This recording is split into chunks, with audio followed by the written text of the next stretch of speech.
going on, y'all? It's your girl, NeffyRaps. It's the Vibe Session right here, Major Zone Radio. You already know the vibes, y'all. We are bringing y'all the hottest indie artists that's out here doing the damn thing, getting it out the mud, bringing that major pressure. And listen, we got another super dope artist on the show. Today, we chopping it up with Ishan The Rapper. What's going on? What's going on? What's going on? My name is Ishan. I'm from Boston. What's going on, man? Okay, Ishan, listen. I'm from Baltimore, so I try to pronounce things properly, but it's a struggle sometimes. You gotta bear with me. But I'm here for it. So, what city you repping? You said Boston? Yeah, I'm out of Boston, man. I know that's right. Listen, I love y'all's accent up there. It's super crazy. Yeah. Do you spend a lot of time in New York?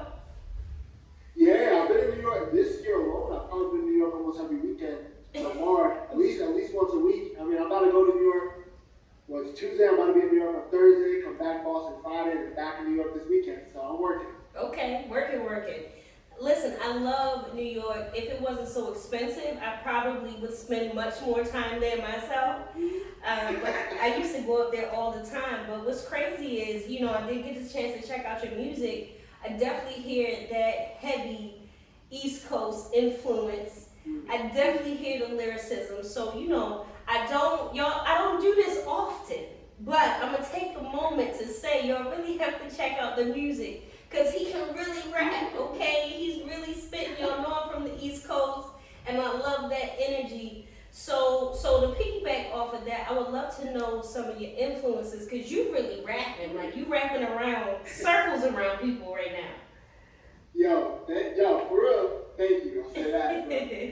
That for real means a lot. But for influences, I'd say on the rap side, it'd be, Biggie, Big Pun, Mos Def, Kanye West is my biggest influence in music in general.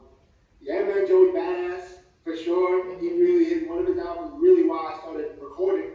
And so I'd say definitely heavy East Coast artists. All my favorite rappers are East Coast. I think that did me well. Listen, same. I want to say almost the same, except Lil Wayne. I like Wayne. I always throw him in my top somewhere.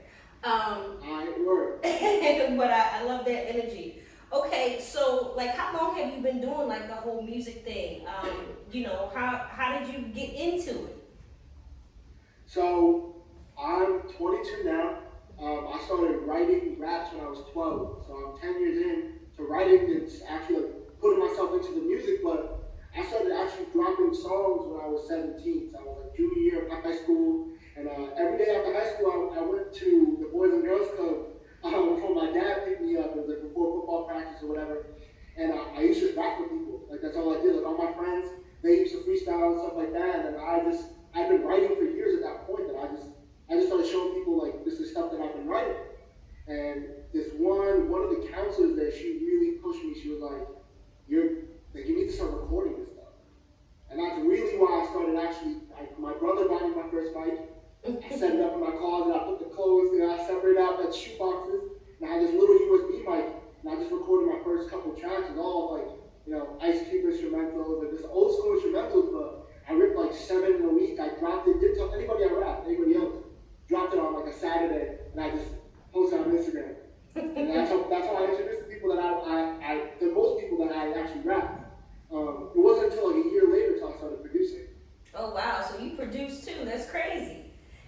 Yeah, everything you've heard from me, I produced. Okay, listen, let me find out. Listen, Ishan is coming with that pressure, baby. I love it. So I heard you also say, first off, shout out to everybody that was in your corner. Listen, you need to do this, because what's crazy is some people do it because they want to do it. They want to do what's cool. They want to rap because everybody else is rapping. But that to me says people around you saw your talent. What are you doing? Get out there. Stop playing. Okay, so I also heard you mention you played football. What position? I was a tackle, a right tackle, offensive tackle for years. And on defense, I was a nose tackle. But okay. I stopped playing around my senior year, I think, or my junior year of high school, to focus on school a little more and actually put myself more into the music. Okay. Do you ever miss it?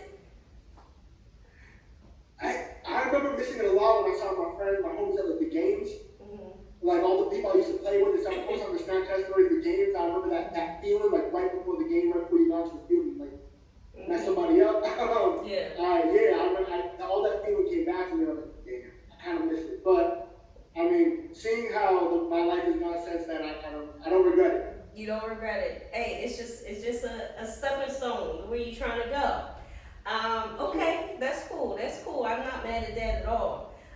So have you heard the new Kendrick album? I'm most of the way through it. I'm most of the way through it. I haven't been Okay. to finish it yet. Okay, so But a lot of East Coasters are polarized about the album. I would go on record and say I like the album overall, especially the second half. I think he really gets into it on the second half.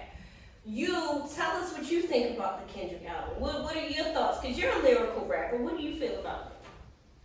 on the lyric end, I know for sure any Kendrick song that he gets on, the lyrics are not a question. He knows how to write. He knows how to say he knows how to say it unlike anybody else. So I'll give him that. I say on the album end, while it being a good album, I think if we're talking about a hierarchy of his albums, I don't think it's better than Damn. I don't think it's better than To Pimp a Butterfly. So far, but like I said, I haven't finished it. And I think To Pimp a Butterfly, not only being one of the best albums ever made, I think it's his best album. So I think he's gonna have to do a lot in the second half for me to think that he's up there with it. But a Kendrick album is always gonna be a classic. Yeah, okay, I like that answer.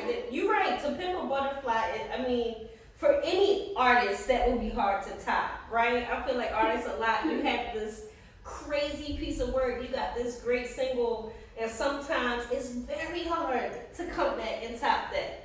For sure. So how do you kind of maneuver through that? Like you make some stuff, you're like, yo, this is fire. How do you keep beating yourself, pushing yourself? Like, what are some things that you try to do to make your last song or your next song better than your last song? For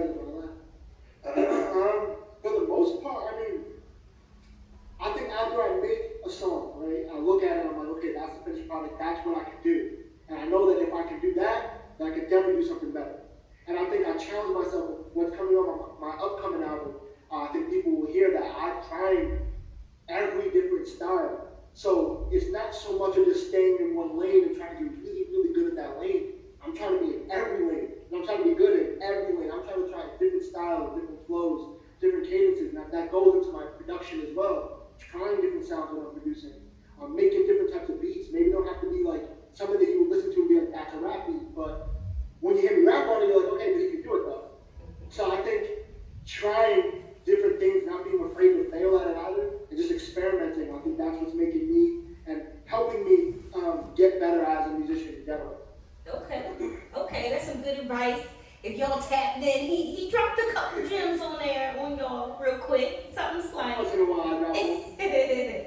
So I was checking out your social media, you know, your gram and everything, and I saw you with DJ K-Slay.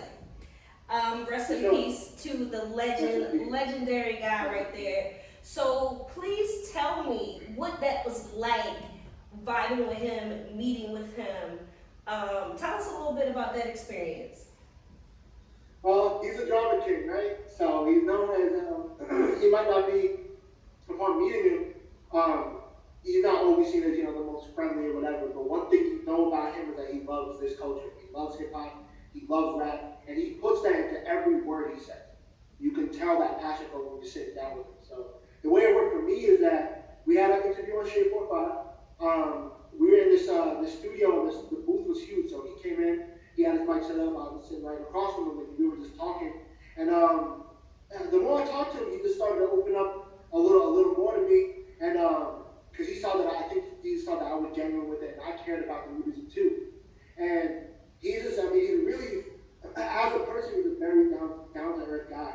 And it was great to meet him, great to learn from him, just see how he maneuvers, see how he talks to people, and just understand how he works in a studio session like that. And I have nothing but good things to say. Honestly, he's very great. He introduced me to a lot of people. He gave me a tour of the studio. It was wow, like, you got to do all this. He showed me the plaques on the wall and everything. He's a really great guy. And then we started talking more about my background as I outside of rap, I do science. I actually work as a scientist. at a biotech company. I also just graduated biochem from Northeastern. Oh, And I was like, so congratulations. thank you. They were like, started Friday, it feels great. And I was talking to him about that, and he dubbed me the hip hop scientist. And I was like, whoa, it's wild. But being able to talk to him was a really good experience. So that's crazy. You know we gotta unpack that, but rest in peace to the legend, okay, big pioneer in hip hop. So we gotta unpack that. So you're a scientist, which first of all, like I already have like 5 ideas of things that I would have asked you to make for me. But please, like, so what kind of scientist? Because you know, for those of y'all who didn't pay attention in science class, there's all kinds of different scientists out here, okay? There's a whole bunch of them. There's a whole bunch of them. So what kind of scientist are you? Please tell us about that. So, what year is it? 2022. Since 2019, I've been a cancer researcher. Oh, wow. Okay. Yeah, so I do cancer immunology. So I look at the immune system and how we can, use that to beat cancer. Been doing that for a couple of years now. So my first question is, I like to think of myself as not really a herbalist, but I'm trying to get into the stuff. What's some suggestions that you can give to people from your research, from your knowledge, from your understanding, how to be healthy or build a healthier immune system? Because COVID's still going around, It is. Mono was a thing at one point, I don't hear people catching it no more, but it be stuff going on. How can we protect ourselves from all the stuff that's going on? To be honest, when it comes to keeping a healthy immune system, one, I guess, compound, I think we've all heard it, vitamin C. Honestly, the effects of it actually helps, like, just as much as you think it would. Like, when people have been pushing that your whole life, like, drink your orange juice or whatever, like, get your vitamin C, and that honestly is actually pretty helpful advice. So, that's my advice. Listen, I would have to clap it up because I took some vitamin C today. I took some vitamin C, I took some zinc, some niacin. I'm on track, baby. We outside. You started getting right. You're good. I'm here for it. So, do you think that there will be a cure for cancer then? I hope so. The more I learn about it, the tougher it gets, I think. But I definitely hope so. I know there's definitely things that, the companies and the researchers that are in the lab every day, I know there's a lot of things they're working towards that will make it a lot easier to manage, become something as just like mono or something that like you can get over. To cure it, I hope so. I don't know. Okay. I wish I had a little more for you there, but I hope so. I'm just hopeful as you are. We might have to get the Elon Musks brain chip, who knows? Oh, you might have to control us just like the Teslas. We're chilling. Listen, we'll be good. It's crazy, man. All right, so I'm also gonna make a little shift here because there's a lot happening in the culture, in the news. I'm gonna start with the shooting in Brooklyn. That was crazy. I'm sorry, not Brooklyn, Buffalo. That was crazy. Tell me, and I know since you guys are closer, it has to be a lot of conversation happening. How do you feel about that situation and like what's kind of been happening with stuff like that lately? Any situation like that, anytime I ever see something like that, there's no other word to describe it. It's disgusting. I'm hurt. I'm upset that type of thing, those type of things can happen. That they're still happening, and the motives behind that. The fact that he wanted to drive specifically to an area full of black people to kill black people because he thinks that white people are being wronged by black people. I don't see really how anybody could agree with something like that, and I know I definitely don't. And I hope anybody who currently thinks that way gets help. I think that they can be saved, and I hope that they will be. But it's definitely painful to see things like that. Yeah, we got a lot of work to do, man. Everybody's talking about it. It's going crazy. Rest in peace to all the victims, man. It's crazy. Y'all be careful out here, please. So some other crazy things that's been going on. I've heard about the news with with Young Thug and Gunna, and so I'm like, man, there's gonna be no music on the radio this summer. What's going on? Like, what do you? I mean, how do you feel about that? It's sad. I mean, it's sad. I love Young Thug. I'll say that. Yeah. All YSL. I mean, and most of the artists in YSL I listen to on a daily basis on a heavy rotation. So I love Thug, and I've been loving what he's been doing. I mean, the fact that he did a lot for the whole city of Atlanta too. He was bringing a lot of people out of their situations and turning them into what he is. That's something that I wish any person in any city was doing, and to see that he was doing it and know that it's possible. I know that it's possible, and he was changing people's lives. So that's the sad thing to see.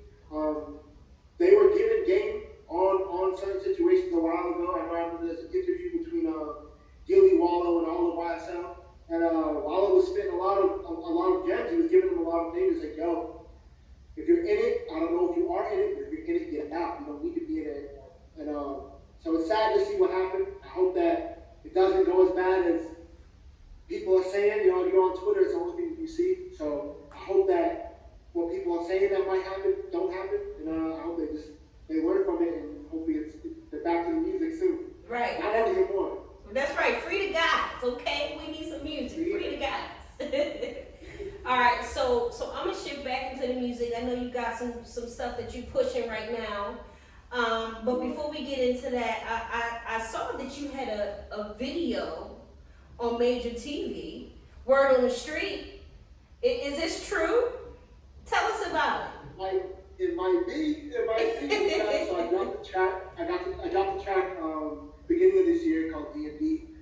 One of my favorite songs I've ever made is the vibe, man. It's the vibe. So we worked incredibly hard. I mean, we pushed it to every person who kind of pushes in front of him, we push it in front of him. And then we made this video. The second we started filming, I knew we had something.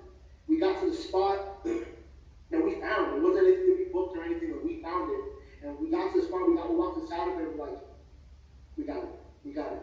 Started filming was pretty smooth. You know, there's a lot of hiccups sometimes with a lot of the videos that we made, or most people make, but there was no hiccups. We were able to make it happen. People showed up, they showed out, they did their thing, we did our thing.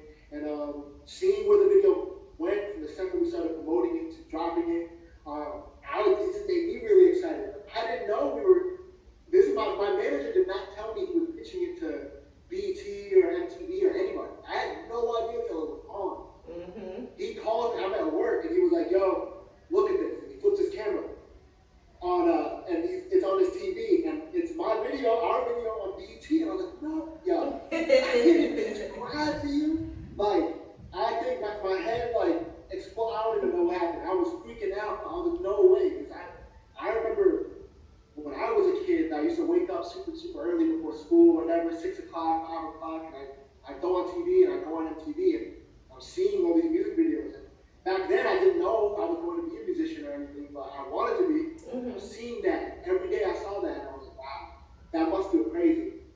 And now we have it. Yeah. So that having that is just incredibly humble, but it motivated me even more. And now I know, like I said at the beginning of this, I know what I can do now.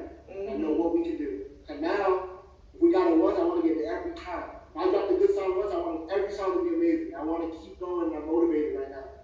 Listen, that's right, Ishan Flex. Be like, listen, do you be in a grocery store? Do you know who I am? Do you know? Ring me up. I'm not going through self-checkout. Ring me up. My manager called me. He's like, yo, when you're walking to class, you're walking back from class, you're in class, if I find out that everybody you're around doesn't know you're a rapper, I'm pulling up and I'm doing it myself. I got you. That's right. I was passing out flyers on my way to class, stickers, everything. I made sure everybody knew what we were doing. That's right. That's how you do it. Classic street team right there. But no, shout out to the team, man. Listen, the team, they get it right for the artists. Artists, if you don't have people in your corner that believe in you, that are going to push for you, that are going to help you get to where you need to go, you need to replace them with some people that's going to help, okay? So shout out to the squad. It did everything for me. My manager, shout out Koovie. He is the best manager in the world. My videographer, that video you saw, my videographer is 19. He just left high school. What? With the camera, with the editing, crazy. He is. I'm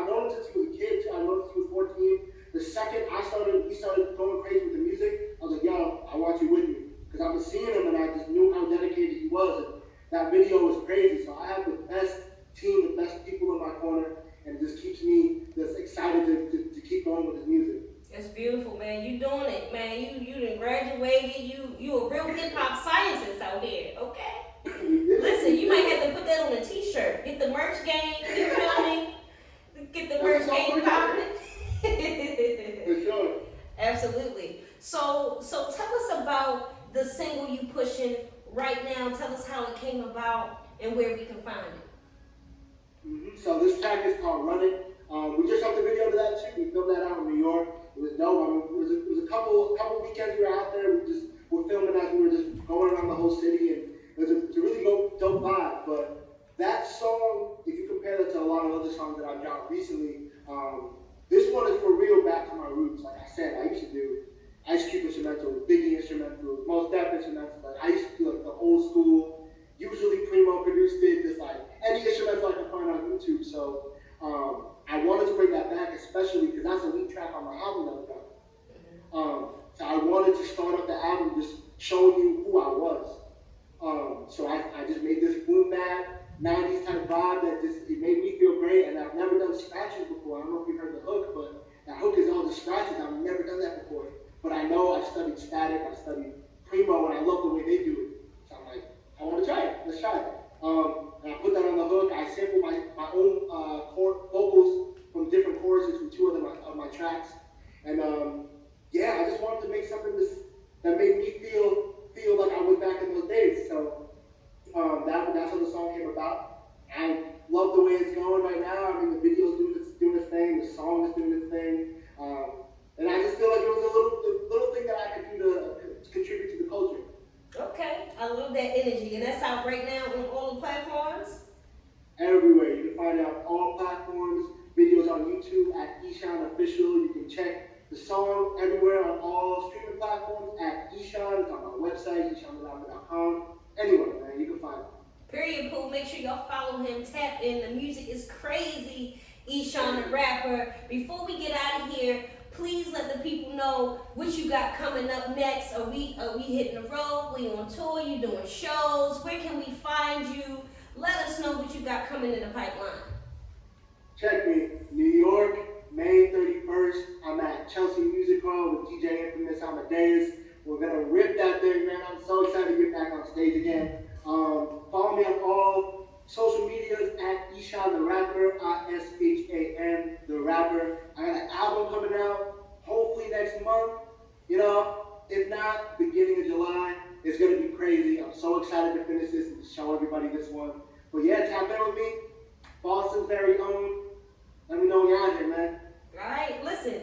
Y'all heard it first right here on the Vibe Session. Ishan The Rapper, y'all repping Boston, killing the game, okay? Bringing that real rap, that real lyricism back. Y'all already know how I feel. Don't even talk to me about it, okay? So listen, make sure y'all tap in, man. It's been a major vibe. It's your girl, NeffyRaps. We gotta get out of here. Until next time, zone.